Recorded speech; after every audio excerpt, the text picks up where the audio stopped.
नमस्कार, मैं हूं रविक्षा शर्मा। 2 PM शो में आप सभी का स्वागत है। चलिए रुक करते हैं दिन की बड़ी खबरों का जो सुर्खियों में है। शो में सबसे पहले रुक करेंगे क्वाड की मीटिंग की ओर, जिसमें एशिया प्रशांत क्षेत्र में आपसी सहयोग को बढ़ाने के लिए बने क्वाड गठबंधन की पहली समिट में भारत की गूंज सुनाई दी। इस समिट के उद्घाटन सत्र को संबोधित करते हुए अमेरिकी राष्ट्रपति जो बाइडेन ने भारत की बढ़ती ताकत की तारीफ की। उन्होंने कहा कि क्वाड हिंद प्रशांत क्षेत्र में सहयोग के लिए अहम कार्य क्षेत्र है।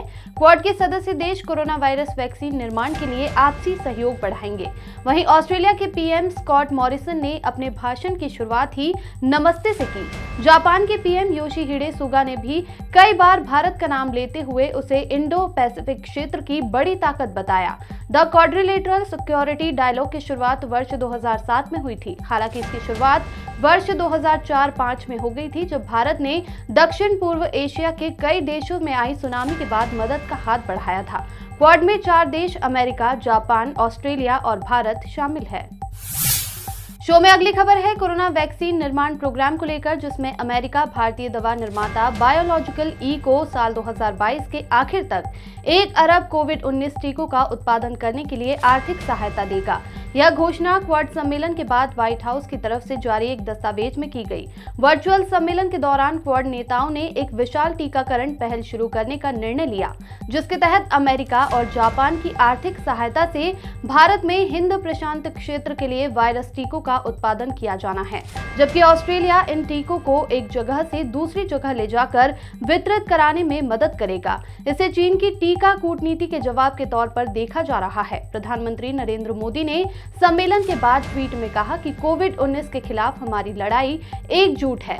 हम सुरक्षित कोविड-19 टीकों की उपलब्धता सुनिश्चित करने के लिए एक ऐतिहासिक क्वाड साझेदारी शुरू कर रहे हैं। अगली खबर है उत्तर प्रदेश में होने जा रहे पंचायत चुनावों को लेकर। यहां इलाहाबाद हाईकोर्ट के लखनऊ बेंच ने शुक्रवार को बड़ा फैसला दिया। हाईकोर्ट ने पंचायत चुनाव में आरक्षण प्रक्रिया पर रोक लगा दी है, साथ ही आवंटन की कार्यवाही पर भी रोक लगा दिया गया है। कोर्ट ने 15 मार्च तक आरक्षण की प्रक्रिया को अंतिम रूप देने पर रोक लगा दी है और अब मामले की अगली सुनवाई 15 को ही होगी। इस संबंध में सरकार सोमवार को अपना जवाब कोर्ट में दाखिल करेगी। गौरतलब है कि अजय कुमार नाम के सामाजिक कार्यकर्ता ने कोर्ट में जनहित याचिका लगाकर सरकार की ओर से जारी आरक्षण के आदेश को चुनौती दी थी। अजय की याचिका में आरक्षण की नियमावली पर सवाल उठाया गया है। शो में आगे रुक करेंगे भोपाल की ओर, जहां राज्य निर्वाचन आयोग ने नगरीय निकाय चुनाव कराने की तैयारी पूरी कर ली है, लेकिन पश्चिम बंगाल विधानसभा चुनाव के चलते सरकार इसे 3-4 माह तक टाल सकती है।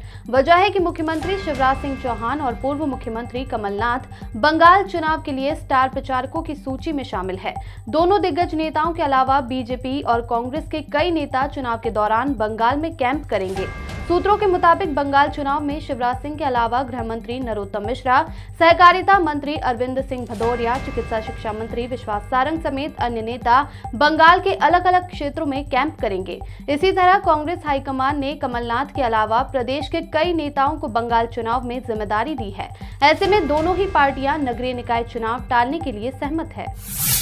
शो में अगली खबर उज्जैन से है, जहां शिप्रा नदी के नीचे मीथेन या इथेन गैस का भंडार होने की संभावना है। इसकी जांच के लिए आई जियोलॉजिकल सर्वे ऑफ इंडिया की टीम ने अपनी रिपोर्ट में ऐसी संभावना जताई है।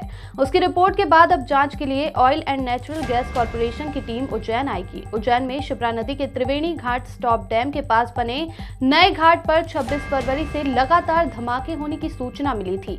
खबर मिलते ही प्रशासन हरकत में आया और कलेक्टर आशीष सिंह ने जियोलॉजिकल सर्वे ऑफ इंडिया को इसकी सूचना दी। उसके बाद 3 सदस्यों की टीम ने उज्जैन आकर मौके का निरीक्षण किया। टीम एक दिन वहां रुकी और विस्फोट वाली जगह के करीब 6 सैंपल लिए थे। टीम ने अपनी जांच रिपोर्ट कलेक्टर को सौंप दी है। उसमें उसने मीथेन और इथेन गैस होने की संभावना जताई है। फिलहाल के लिए इतना ही। अगले शो में फिर हाजिर होंगे देश प्रदेश की बड़ी सुर्खियों के साथ। तब तक के लिए मुझे दीजिए इजाजत और आप देखते रहिए मृदुभाषी।